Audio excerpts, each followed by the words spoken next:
Now, open for business on CNA938. Time for us to take a look at what's happening in the markets right now. Wall Street snapped back into selling mode overnight, with the S&P 500 logging its third drop of more than 1% in just 2 weeks. The end of the US government shutdown did bring relief, but markets quickly refocused on potential hawkish Federal Reserve comments and a wave of key economic data. That surge of data is going to come in a few days' time now that the government shutdown has ended. Tech and AI-linked names, they led the declines, while investors rotated cautiously into defensive pockets. Oil prices remain volatile, defense stocks are in focus, and earnings season continues to shape expectations. To help us make sense of all these cross currents, we're joined by Simon Ree, founder of Tower of Trading. Simon, good to have you back on the show. Now that the US shutdown has ended, markets slid instead of celebrating. What does that reaction tell you about underlying investor sentiment? Look, I don't think the shutdown has got really very much to do with it at all. We've been through earnings season, or most of earnings season has completed. 91% of S&P 500 companies have reported. Now, of them, only 18% mentioned government shutdown in their earnings. All right, so I don't think the government shutdown is kind of what's been driving the market's ups and downs as much as you might think. What we are, though, faced with is potentially a deluge of data now. And all of that data may not be great. You know, we could be seeing some further weakening in the jobs market. We could be seeing some further signs of inflation. And we've had a bunch of Fed speakers come out sounding rather more hawkish in the last week. Indeed. So we've also seen sharp pullbacks in high-flying tech and AI-related names. In your view, Simon, are we seeing an early crack in the AI bubble narrative, or is this just healthy profit-taking, cyclical? Things are not as, like you said, panicky as we think it is?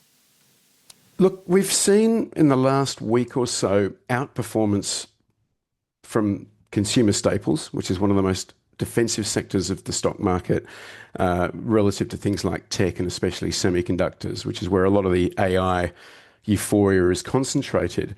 That's always a subtle warning sign. You see, markets don't tend to just fall out of the sky. What you normally see is some signs of sector rotation first. So tech and semiconductors and the high growth, high valuation sectors tend to get sold, and then sectors like consumer staples, real estate, utilities will tend to get bought. And we've seen some signs of that.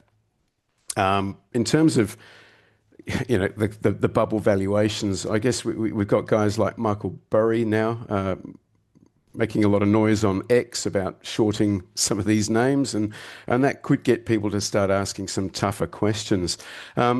The bubble isn't in the Mag 7 profits, though. It's in the capital spending frenzy that's going on behind the scenes, because AI economics don't yet add up. There's really only two companies in the AI stack making money, and that's Nvidia and Taiwan Semi.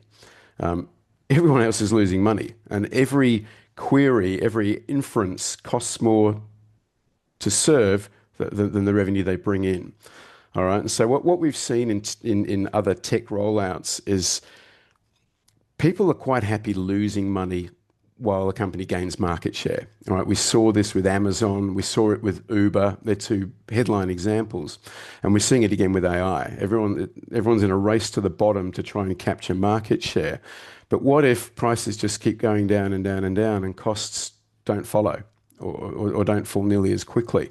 I think it's only a matter of time before investors start asking some tough questions about, hey, what is the ultimate profitability story here? Simon, let's revisit that hawkish tone of the Fed officials. We heard quite briefly from Liz early on as well. How realistic are current market expectations for rate cuts? And what's the risk if markets are still too optimistic? Well, if you go back a month, all right, the market had a 96% chance of a December rate cut penciled in. You go back a week, it was 70%. You look at it today, it's a coin toss. All right, so the December rate cut is getting priced out of markets, and that's largely as a result of Fed speak. And look, the market loves a rate cut, right? The lower rates are the better value equities look relative to other asset classes. All right. So if we don't get a rate cut, it just puts further pressure on already high valuations.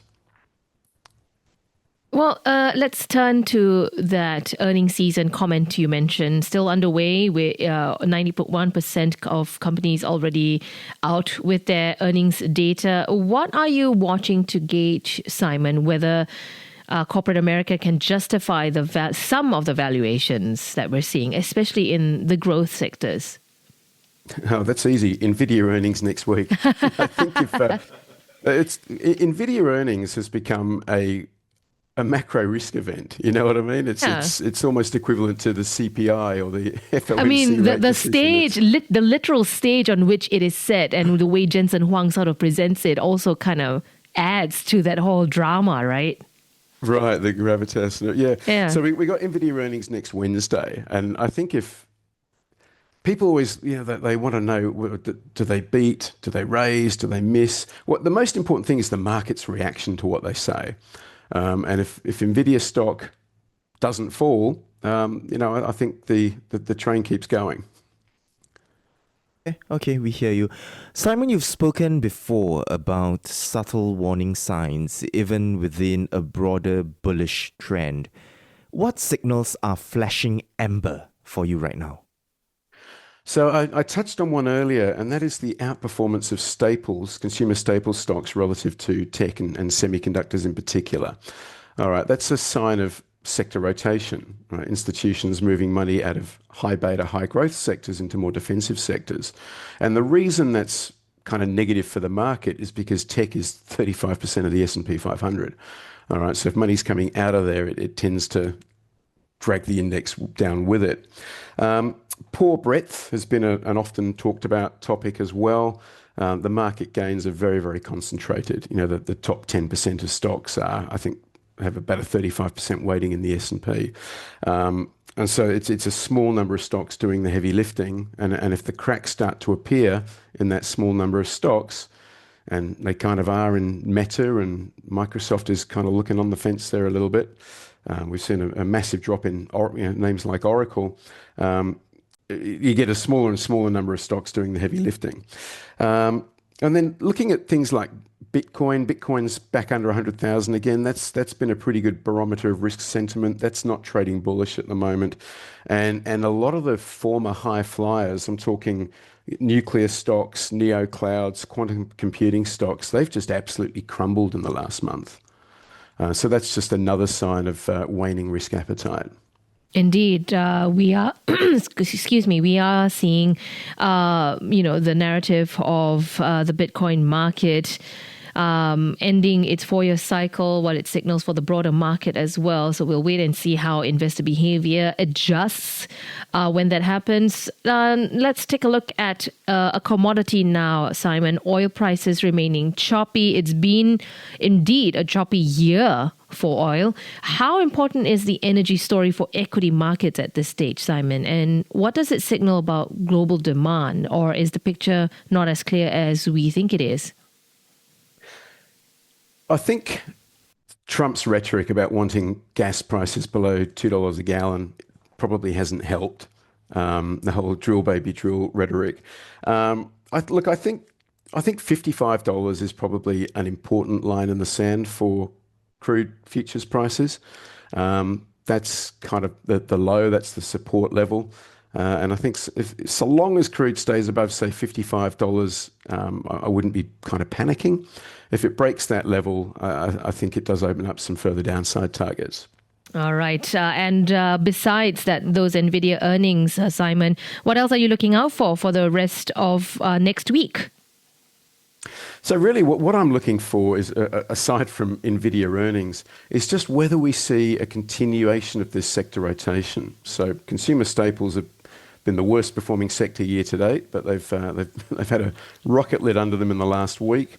Healthcare has been really, really strong. That's often seen as a defensive sector, and healthcare is bigger.